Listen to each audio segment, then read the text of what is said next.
రేపు ఆయన పార్థివ దేహాన్ని ఆయన స్వగ్రామం కిర్లంపూడికి తీసుకురానున్నారు.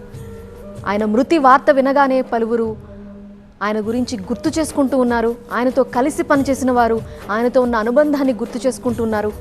కాపు ఉద్యమ సమయంలో ఆయనతో కలిసి పనిచేసిన ఆకుల రామకృష్ణ ఆయనతో ఉన్న అనుబంధాన్ని గుర్తు చేసుకుంటున్నారు. ఆయన ఏమన్నారు ఒక్కసారి చూద్దాం.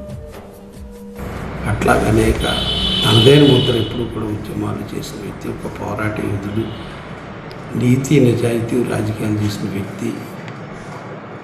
ఆ సాన్నిధ్యాన్ని మరవలేని పరిస్థితి ఉన్నాం. దురదృష్టకరం. ఆయన మళ్ళీ రికవరీ బాగా వస్తారని అనుకున్నాం. మొన్నే కలిసాం. అనారోగ్యంగా ఉంటే మరి వారిని కలవడం కూడా జరిగింది. అంతా బాగానే ఉందన్నారు. మళ్ళీ సడన్గా తిరగబడటంలో మళ్ళీ హైదరాబాద్ వెళ్ళడం, హైదరాబాద్లో మళ్ళీ ఈ రకమైన ఇప్పుడు ఈ వార్త వినడం జరిగింది. చాలా బాధాకరం.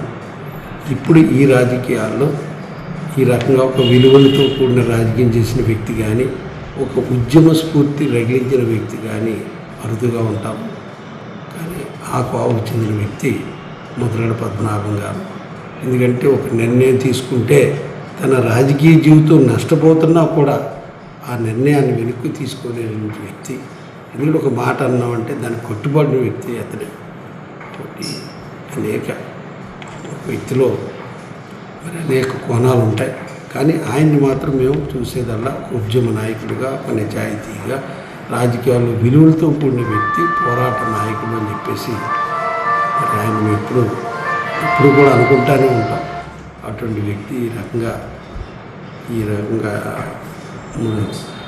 దుర్మరణం చెందడం చాలా అనారోగ్యంతో బాధపడుతూ ఉన్నాం అని చెప్పేసి కూడా మీకు తెలియజేస్తాం.